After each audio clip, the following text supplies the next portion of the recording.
하나님 말씀은 구약성경 욥기 34장 34절에서 37절까지입니다. 우리 같이 한 목소리로 함께 읽겠습니다. 슬기로운 자와 내 말을 듣는 지혜 있는 사람은 반드시 내게 말하기를 욥이 무식하게 말하니 그의 말이 지혜롭지 못하도다 하리라. 나는 욥이 끝까지 시험받기를 원하노니 이는 그 대답이 악인과 같음이라. 그가 그의 죄에 반역을 더하며 우리와 어울려 손뼉을 치며 하나님을 거역하는 말을 많이 하는구나. 아멘. 마음 사람의 지혜라는 제목으로 말씀의 은혜를 나누고자 합니다. 앞에 10절에서 총명한 자라고 했던 것과 같이 여기에서 슬기로운 자라고 번역한 이 말이 똑같이 마음 사람입니다. 그래서 마음이 있는 사람, 이것이 이제 오늘날 우리들로 말하면 그리스도인, 거듭난 사람들을 의미한다, 이렇게 말씀을 드렸습니다. 그래서 이 마음 사람 이렇게 할 때 이때 사람이라고 할 때는 바로 이쉬를 씁니다. 이쉬. 그래서 마음 사람. 그래서 이것은 구원과 관련된 거듭난 사람들을 의미하는 것으로 보인다, 이렇게 말씀을 드렸고요. 다음에 지혜 있는 사람은 내게 말하기를, 그러니까 내 말을 듣는 지혜 있는 사람. 그러니까 이 마음 사람과 대조되는 지혜 있는 사람. 하지만 그러니까 마음 사람과는 달라요. 하지만 또 일반 사람은 아니에요. 그래서 일반 사람들 중에서 지혜 있는 사람. 그런데 그 지혜의 근거가 되는 것이 내 말을 듣는 거예요. 그러니까 내 말을 듣는 지혜 있는 사람. 그러니까 아마도 지금 엘리후가 이야기하고 있는 이 마음 사람과 내 말을 듣는 지혜 있는 사람, 이것을 이제 오늘날 우리들의 삶의 정황에서 이해하자 치면 정말 예수님을 이제 인격적으로 믿는 사람, 이 사람들을 이제 마음 사람이라고 이야기하겠고, 또 뭐 이렇게 예수님을 전인격적으로 정말 나의 주, 나의 구주로, 또 그리스도로 이렇게 믿지는 못하지만 또 교회 안에 들어와서 어쨌든 설교를 듣고 있고 이렇게 말씀을 보고 있는 사람들, 뭐 이 사람들을 내 말을 듣는 지혜 있는 사람, 뭐 이렇게 우리가 적용할 수 있겠다. 그러니까 마음 사람이나 또 내 말을 듣는 지혜 있는 사람이나 전부 이 사람들은 이제 거듭난 사람으로 볼 수 있는 거예요. 이제 그들은 반드시 내게 이렇게 말할 것이다. 그러니까 동의한다는 거죠. 그러니까 자신의 생각을 이야기하는데 내가 말하는 이것이 진리다.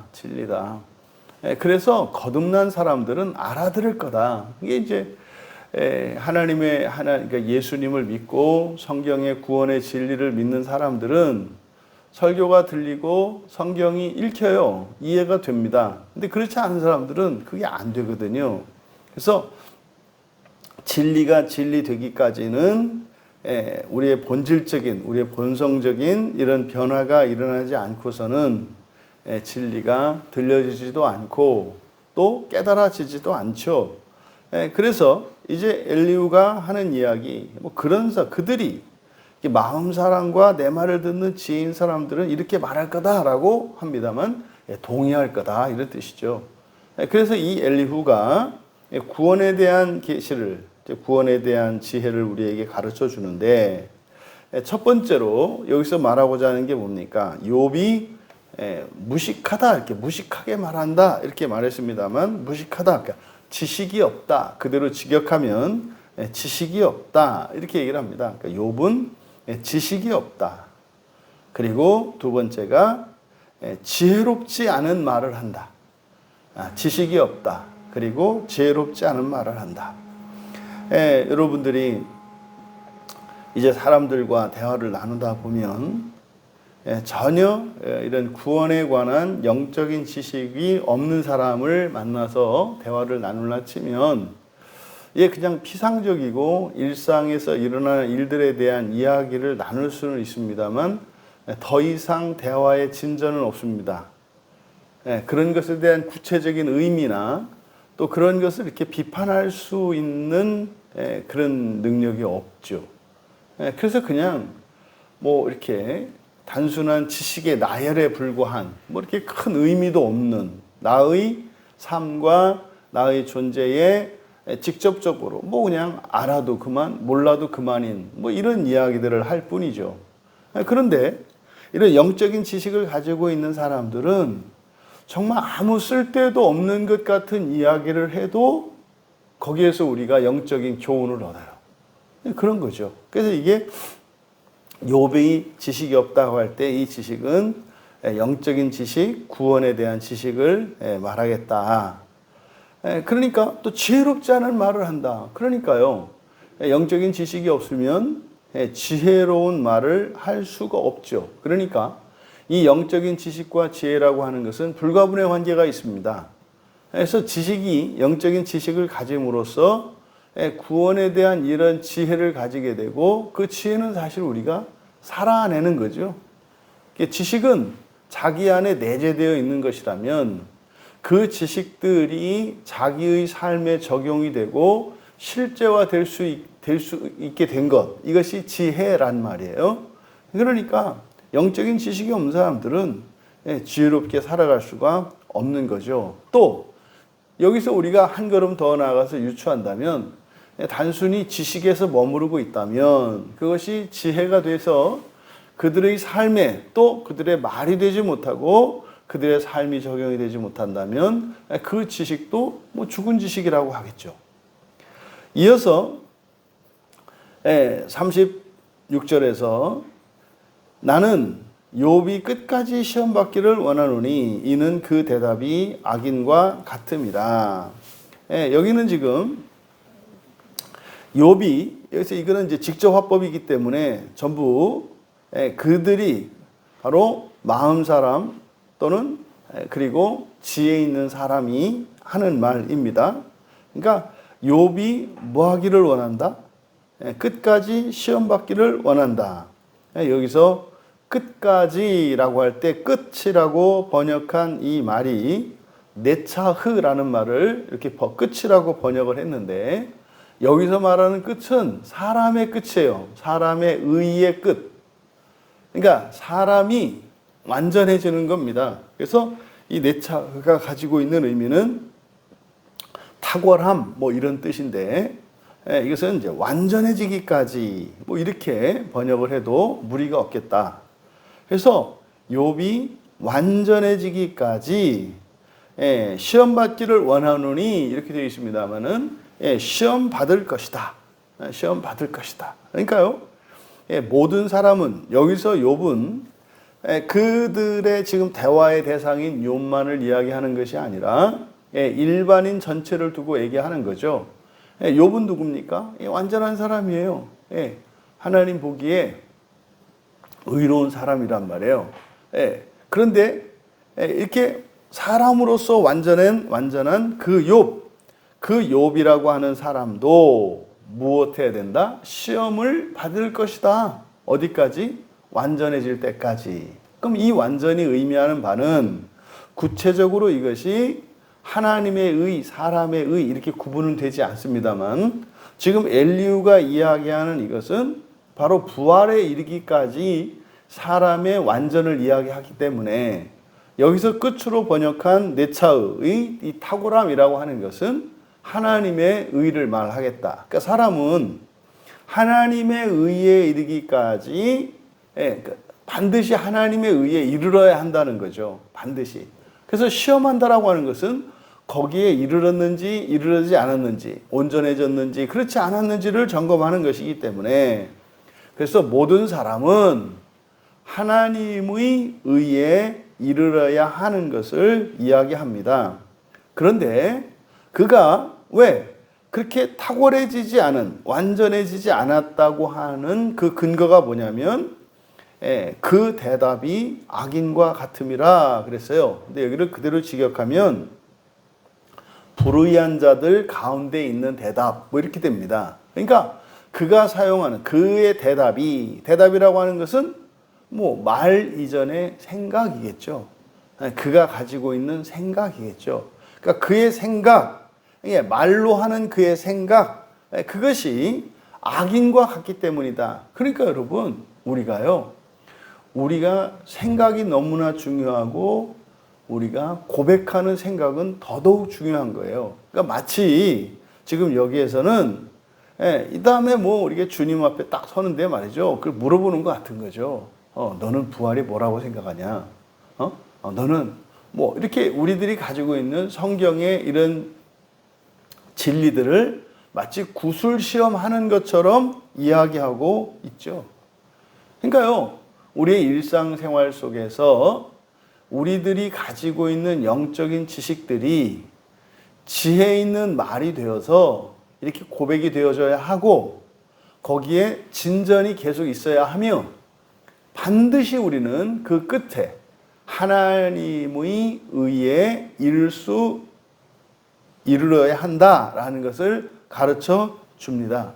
그러면 왜 그래야 하는가? 이게 이제 37절이거든요. 왜 그렇게 우리들이 계속 영적인 지식이 자라가야 하고 또 그것이 우리의 지혜가 되어서 이렇게 지혜로운 말을 하고 그렇게 점점 구원의 삶에, 다시 말해 성화의 삶의 진전이 왜 있어야 하는가? 그 이유를 이제 37절에서 왜냐하면 이렇게 밝힙니다. 왜냐하면 지금 우리말 성경은 그의 죄에 반역을 더하며 우리와 어울려 손뼉을 치며 하나님을 거역하는 말을 많이 하는구나. 왜 갑자기 또 왜 손뼉을 치는지. 그러니까 뭐 반역을 하는데 그걸 뭐 잘한다 뭐 이런 겁니까? 죄에 반역을 더하고 그래서 막 손뼉을 친다. 이게 좀 내용이 참 이해가 안 돼요. 여기를 그대로 이제 제가 사역을 해보면 이렇게 됩니다. 왜냐하면 그의 죄 위에 우리 가운데 범죄를 더하고 그가 손뼉을 치며 하나님께 그의 말을 늘리기 때문이다. 그러니까 지금 37절의 내용을 한 번 더 읽어드리면 왜냐하면 그의 죄 위에 우리 가운데 범죄를 더하고 그가 손뼉을 치며 하나님께 그의 말을 늘리기 때문이다. 요지는 그런 겁니다. 한 사람이 가지고 있는 그 죄는 공동체의 죄가 되고 이 공동체의 죄는 하나님께 죄가 된다는 뜻이에요. 그래서 이 죄라고 하는 것은 그냥 두면 누룩과 같이 계속 부풀어서 한 사람의 죄가 공동체 가운데 죄가 되고, 그러니까요, 우리들 각자에게 해결되지 않은 이 죄들은 동시에 공동체적인 범죄의 원인이 된다 이 말이에요. 근데 그것은 더 나아가서 어떻게 해요? 손뼉을 치며 하나님께 그의 말을 늘린다라고 하는 것은 하나님께 범죄하는 것을 말하는 것으로 보여요. 왜? 여기서 지금 죄가 점점 늘어나는 것을 말하려고 하는 것이기 때문에 그렇습니다. 그러니까 우리가 종말에 이르기 전까지 완전한 하나님의 의에 이르러야 한다라고 하는 당위, 이게 예외가 없다는 거예요. 그 어떤 사람도.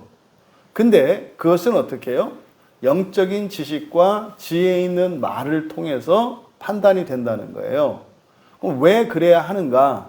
우리는 하나님의 나라를 향해서 가고 있기 때문에 우리 한 사람 한 사람이 하나님의 나라에 들어가는 것은 거룩하고 순결한 존재로서, 완전한 존재로서 주님의 몸으로 그 하나님 나라의 주님의 몸의 지체로 하나님 나라 공동체에 들어가기 때문에 우리의 불완전성은 그것은 또한 하나님 나라의 불완전성이 되고, 하나님 나라의 불완전성이라고 하는 것은 하나님에 대한 신성모독이 되고 하나님께 대한 죄가 되기 때문이라는 거예요. 그러니까요, 어느 누구도 완전하지 않은 사람은 그 나라에 들어갈 수가 없어요.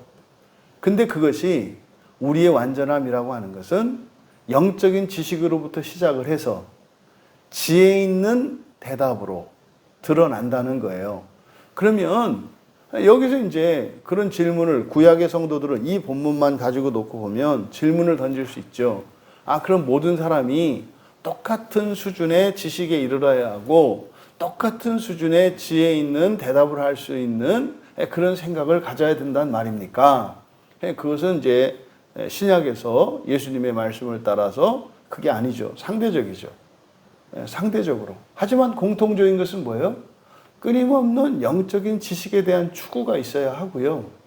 그런 영적인 지식에 대한 추구가 있으면 성령의 작용으로 말미암아 반드시 그것은 우리를 지혜롭게 합니다. 그러면 우리의 생각을 바꾸고 우리의 삶을 바꾸는 일들이 일어나는 거예요. 그런데요, 이거는 어느 누구도 예외가 없다는 거예요. 왜요? 우리 개인적인 구원의 측면이 아니라 우리가 그런 성화의 진전, 다시 말해 구원의 삶을 살아가지 않는다면 그저 개인에 있는 어떤 불편함이나 뭐 이런 정도가 아니라 이것은 공동체의 악이 된다는 거죠. 더 나아가서 그것은 하나님께 죄가 된다는 거죠. 그러니까 한 개인으로서의 완전함이라는 것은 공동체의 완전함에 직결되고 그것은 또한 하나님의 완전함에 직결되는 것이다. 그래서 바로 한 개인과 공동체와 하나님이라고 하는 이것이 일체이고 연합된 것임을 죄가 회개되어지고 완전해져야 되는 그 이유로서, 그 근거로서 하나됨, 일체성, 연합을 이야기하고 있는 겁니다. 여러분 기억합시다. 사람은요 여전히 더 많은 그리고 더 온전한 영적인 지식이 필요하고 그런 영적인 지혜를 가지고 살아가야 한다는 사실입니다. 이것은 살아서든 죽어서든 이거는 우리의 끝에 반드시 해결돼야 되는 절대적인 문제예요. 이거는 예외가 없어요. 그래서 우리에게 주어지는 기회, 시간은 언제입니까? 살아있는 동안이에요. 살아있는 동안. 그러면 살아있는 동안에 이르는 것과 살아있는 동안 다 이루지 못하고 죽음 뒤에 일어나는 그 차이점은 뭐 여러분들이 이제는 너무나 명확하게 아실 거예요. 그래서 우리가 성경을 보고 설교를 듣고 거기에 귀를 기울이고 마음을 쏟고 궁금해하고 그것을 알려고 하는 이런 일들은 우리의 개인적인 필요뿐만 아니라 그것은 또한 공동체적인 필요이고 그것은 하나님의 필요이다라고 하는 것을 우리가 알 수 있습니다. 그래서 여러분 그냥 한 개인의 죄, 개인의 그 죄가 그런 사적인 영역에만 이렇게 갇혀 있는 것은 없어요. 한 개인의 죄는 공동체에 영향을 미치고 그것은 하나님, 우리들은 신앙이겠죠. 우리의 신앙 전체에 영향을 미친다는 사실입니다. 그래서 우리가 이렇게 바른 신앙을 추구하고 이렇게 영적인 지식을 알아가려고 하고 하나님의 은혜를 구하는 이 일은 나 개인의 구원을 이루기 위한 절대적인 일임에 틀림이 없습니다만 이것은 또한 공동체를 섬기는 것이고 하나님을 섬기는 것임을 기억하셔서 이 마음 사람의 지혜로 승리하시는 우리 모두 되시기를 주님의 이름으로 축원합니다. 존귀하신 하나님, 예수 그리스도를 믿고 난 이후에 이제 저희들이 모든 것을 다 이룬 것이 아니라 비로소 이제 영적인 지식을 깨달을 수 있고 또한 그것을 분별하여 믿을 수 있게 된 것을 감사합니다. 하나님, 또 그 영적인 지식으로 더욱 지혜롭게 되어 우리 자신의 삶과 본성을 바꿀 뿐만 아니라 우리가 속해 있는 모든 공동체, 가정과 교회와 나라와 민족 또한 이 시대라고 하는 우리에게 사명으로 주어진 모든 공동체를 거룩하게 하는 영광스러운 일인 것을 또한 믿습니다. 또한 그것이 하나님께 기쁨이 되고 하나님을 영화롭게 할 수 있는 것임을 믿습니다. 하나님의 말씀인 성경 속에 담겨 있는 영적인 지식들을 날마다 날마다 더욱 깨달아지게 하여 주시고 믿게 하여 주셔서 성령 하나님께서 저희들이 공부하고 저희들이 깨닫게 된 이 영적인 진리들이 삶의 진리로 저희들의 삶을 부욕케 하시는 하나님의 능력의 일들이 우리의 삶 속에서 날마다 날마다 더욱 나타나게 하옵소서. 그래서 이 세상에서 더욱 커지는 영광과 또 부귀 영화가 하나님 나라를 더욱 실체적으로 믿고 깨달을 수 있도록 도와주셔서 하나님께서 지상을 살아가는 성도들에게 복을 주시면 주실수록 더욱 하나님 나라를 사랑하고 이 땅의 것을 가벼이 여기며 지혜롭게 살아갈 수 있도록 은혜를 더하여 주시옵소서. 감사하며 예수님의 이름으로 기도하옵나이다.